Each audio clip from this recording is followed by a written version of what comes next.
My Lords, can I firstly warmly welcome the statement from the Minister in the other place that this dreadful surrender bill is being paused pending further discussions with the United States. My amendment of a few weeks ago that the noble lady at the time described as wrecking, of course, called for exactly that. So it's great that the government now seem to be in the same place. Does the noble lady agree that had the government followed a logical sequence of agreeing their new treaty and then amendments to the 1966 treaty with the US before progressing with this bill, then they would not be in this embarrassing position today? On the subject of pauses, can I ask the noble lady to pause the no-fault eviction of the group of Chagosians who returned to take up residence on one of the outer Chagos Islands? Throughout the passage of the bill, the noble lady on many occasions rightly expressed her sadness and her shame at the way a previous Labour government had evicted the Chagosians from their homes. We will now, of course, see just how sincere she was in those comments by whether this current Labour government carries out another forceful eviction of British citizens from a British territory. And finally, does the noble lady agree that the current international crisis and the possible use of Diego Garcia for military strikes against Iran demonstrates the absolutely vital strategic importance of the base and why we should retain it under British sovereignty and under UK control?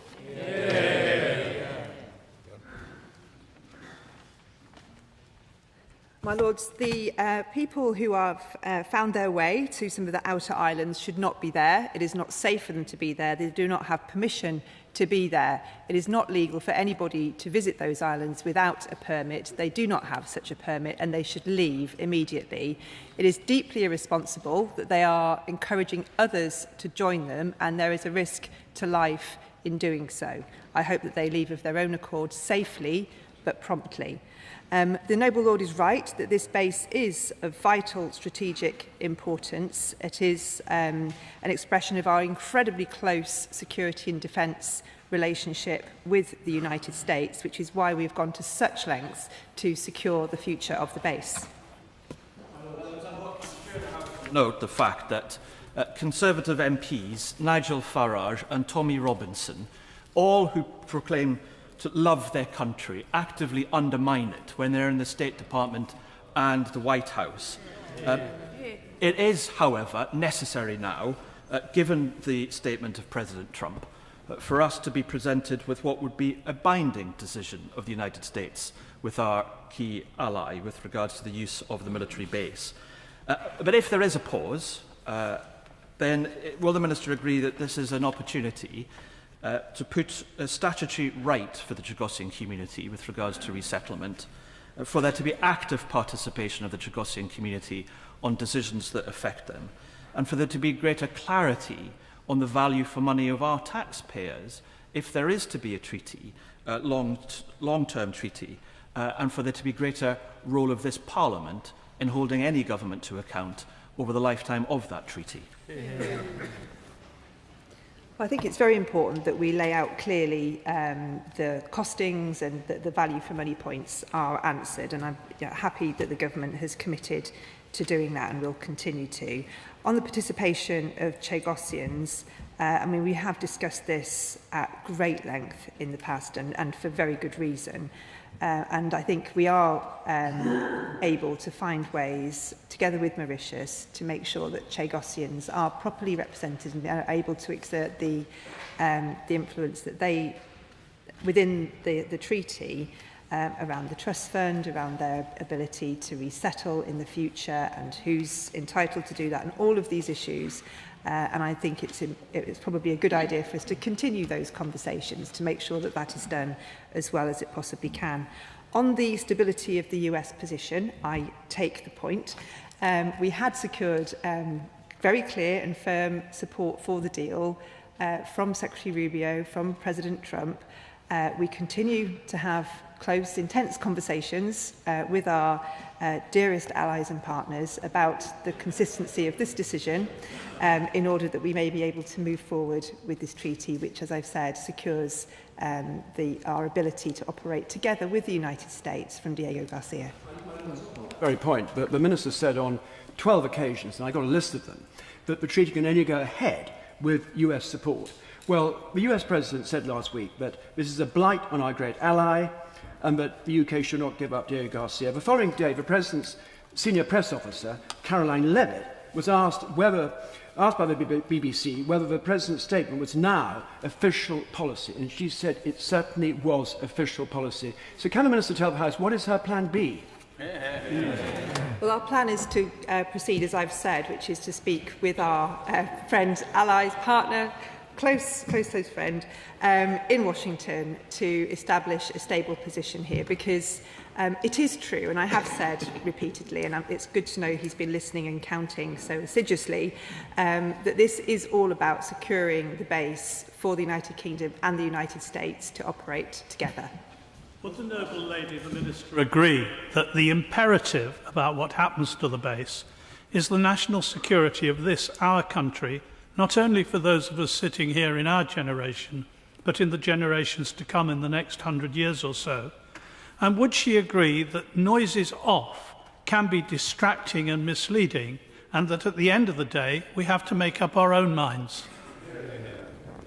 Well, we do need to make up our own minds, and we have done so, but I don't think it's realistic to proceed in a way that doesn't involve the support of our allies in the United States who pay for and pay for the base and the operating of the base, and that we work with so closely.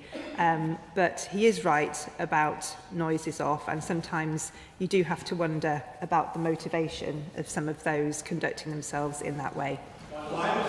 Think that the international courts... Given what the noble Baroness, the Minister, has just said, and I quote, about our dearest friends and allies, would the single most sensible gesture not now be to our dearest friends and ally to put this pause onto permanent hold?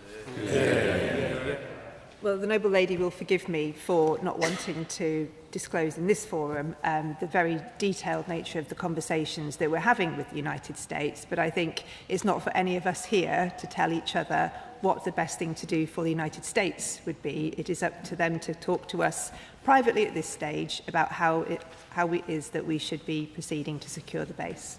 Why does the government think that the international courts can make us give Diego Garcia away to Mauritius when there are very clear defence opt-outs from their jurisdictions in the relevant treaties?